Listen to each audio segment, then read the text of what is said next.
Bismillahirrahmanirrahim.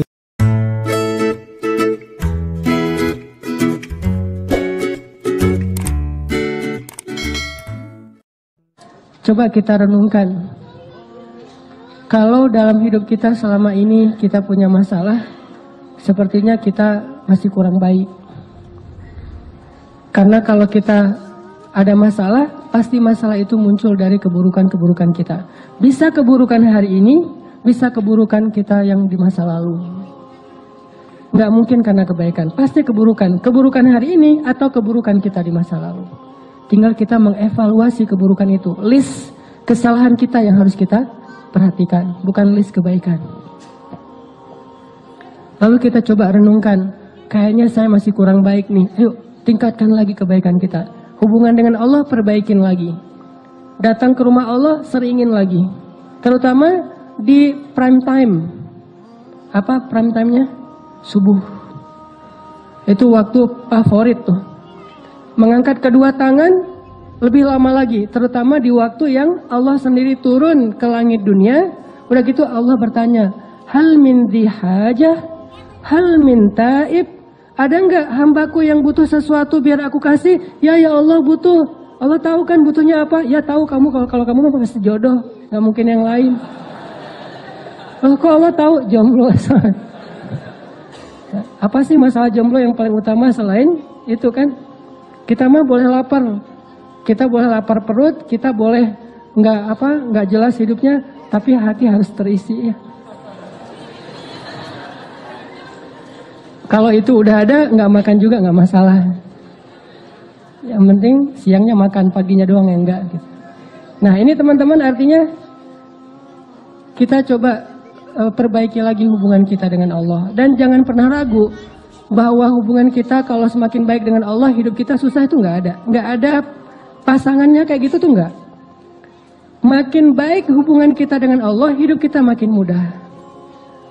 Makanya ini sekedar inspirasi aja, saya baru juga dapat sharing dari seorang teman tadi. Beliau cerita dulu sebelum hijrah di sebuah pekerjaan yang nggak halal, beliau ngerasa hidup beliau penghasilannya tuh kayak lancar gitu, banyak untung besar segala macam. Tapi setelah beliau hijrah, beliau ngerasa sekarang kenapa kok penghasilan saya jadi kayak berkurang Ustadz. Jadi malah susah, finansial saya tuh bermasalah Ustadz. Saya tanya, dulu sebelum hijrah emang ada masalah apa? Masalahnya sih saya punya hutang 47 miliar. Makanya saya hijrah. Tapi setelah saya hijrah kok saya penghasilannya jadi susah, Ustaz, nggak kayak dulu lancar. Saya balik tanya, memangnya dulu Bapak bagaimana disebut penghasilan lancar sementara hutangnya 47 miliar? Itu bukan penghasilan lancar, itu bukan rezeki, itu bukan keberlimpahan, itu minus 47 miliar. Sejak hijrah beliau ngerasa penghasilannya susah. Enggak, justru sejak hijrah penghasilan beliau mungkin nggak bertambah, tapi minusnya nahan segitu aja, jangan nambah lagi gitu. Pelan-pelan berkurang minusnya. Jadi misalnya 20 miliar, 10 miliar. Dan ini uang semua ini. Saya juga kaget, 47 miliar. Langsung berhitung gitu. Beli kerupuk berapa misalnya, beli bakso. Lumayan banyak kan ya.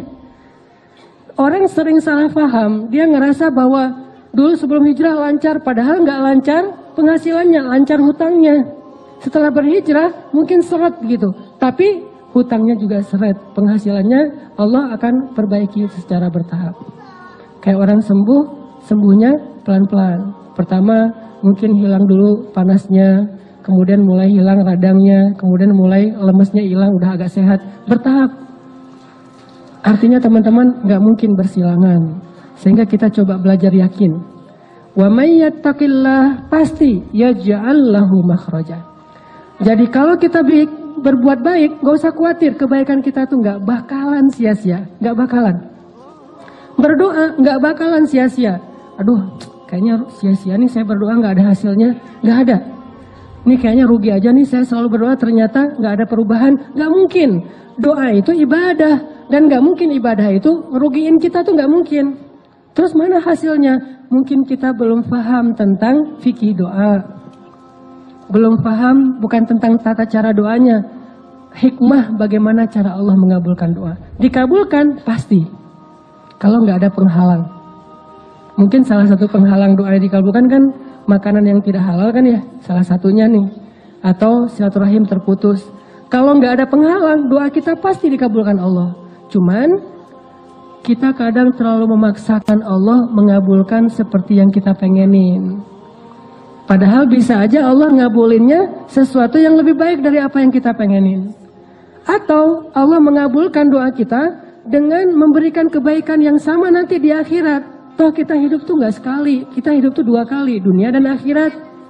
Dan bahkan dunia itu kita cuma hidup sebentar, 60-an tahun, dan itu pendek banget loh.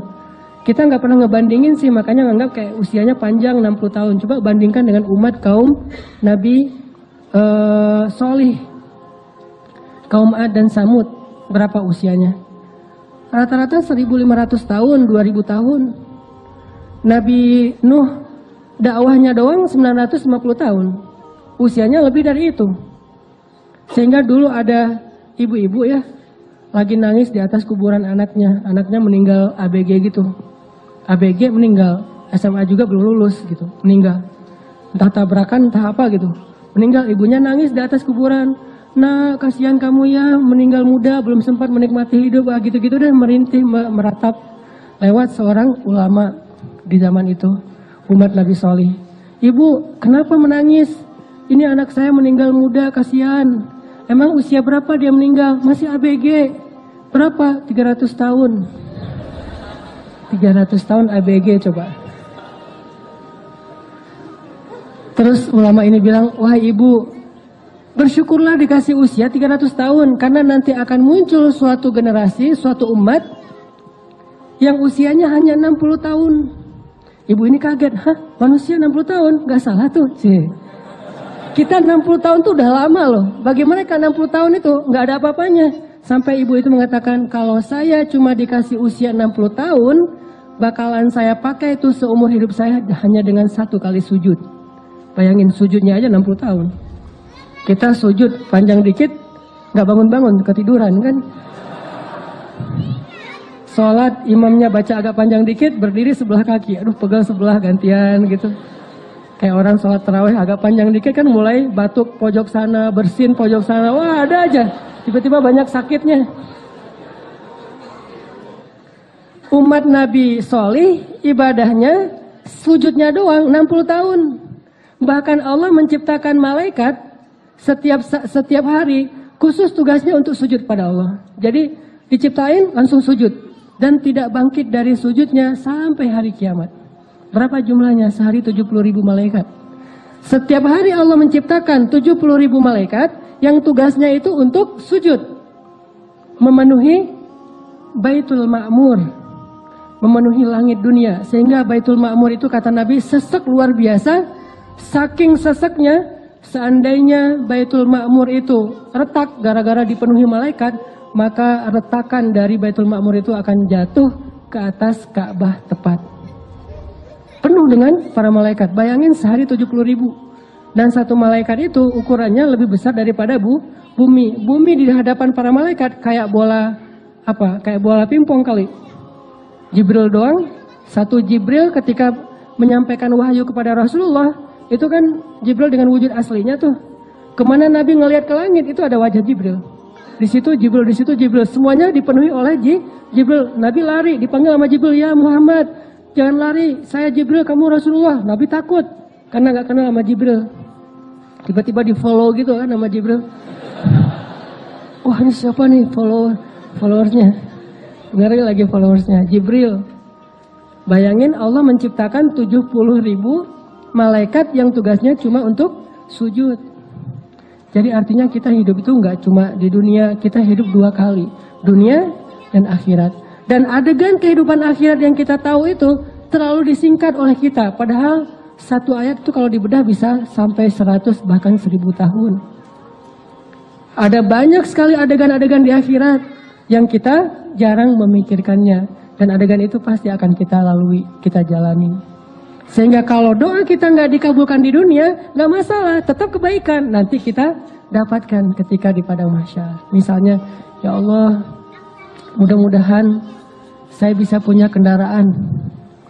Masa naik angkot terus?